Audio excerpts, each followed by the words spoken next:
माला की सास लीलावती बहुत ही बुरे स्वभाव की थी। वह अपने बेटे किशन की शादी एक अमीर घर में करना चाहती थी, पर किशन को माला से प्यार हो गया और उसने उसे अपनी पत्नी बना लिया। किशन जरूरी काम से दूसरे गांव गया हुआ था। वहां किशन की तबीयत अचानक बिगड़ गई, जिस कारण किशन कुछ दिन माला के घर पर ही रहा था। तब माला और उसके बूढ़े पिता ने उसकी खूब सेवा की थी, इसलिए किशन को माला का स्वभाव बहुत अच्छा लगा था।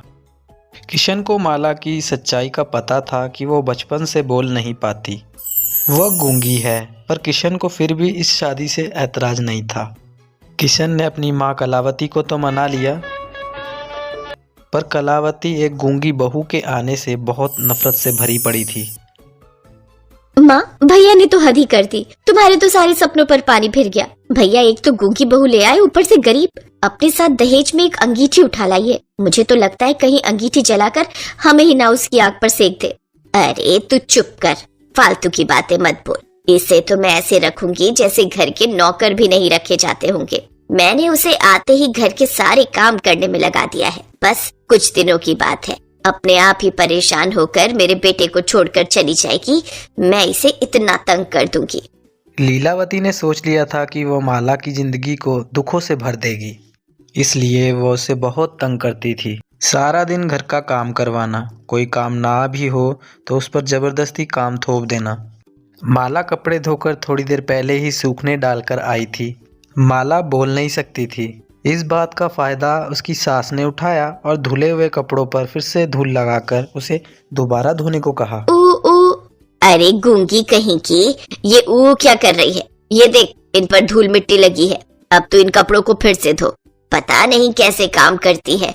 और जल्दी जल्दी सारे कपड़े धोकर शाम के खाने की तैयारी कर लेना। हमारे यहाँ 7 बजे खाना खा लेते हैं। जब से तुम आई हो खाना हमें देर से मिल रहा है। माँ, भाभी बहुत फीका खाना बनाती है। इनको बोलो थोड़ा मिर्च मसाले वाला बनाए करे। और आज मेरा बढ़िया पूरी पकवान खाने का बहुत मन है। हाँ तो कोई बात नहीं, ये बना देगी। वैसे भी कौन सा कोई काम करती है। आधे घंटे में कपड़े धोकर सूखने डाल और उसके बाद अगले आधे घंटे तक खाना तैयार हो जाए। माला की सास और उसकी ननद उस पर हुक्म चलाकर चली गई। माला ने धुले हुए कपड़ों को फिर से धोया। उसके बाद उसने ढेर सारा खाना बनाकर तैयार भी किया। माला बोल नहीं पाती थी, इसलिए उसके पति को कुछ पता चल ही नहीं पाता था कि उसके पीछे से उसकी माँ और बहन उस पर कितना अत्याचार करती है।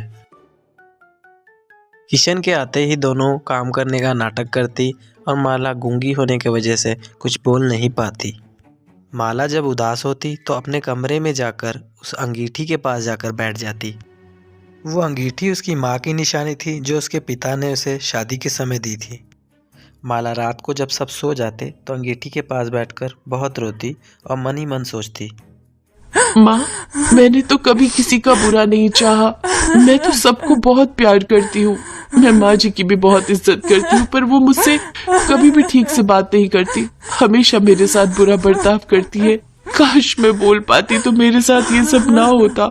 माँ, मैं क्या करूँ? माँ, मैं तुम्हें बहुत याद कर रही हूँ।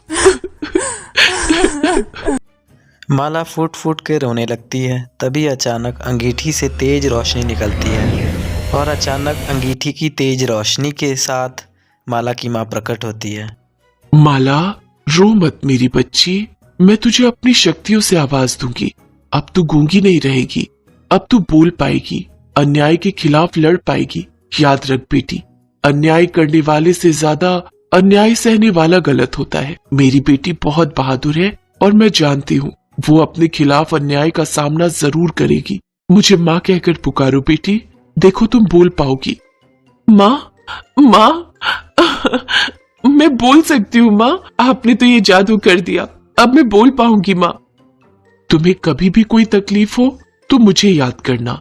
मैं तुम्हारी मदद के लिए जरूर माला माँ के गले लग जाती है और उसकी माँ की आत्मा तुरंत उसी अंगीठी में वापस चली जाती है और वो अंगीठी साधारण अंगीठी हो जाती है।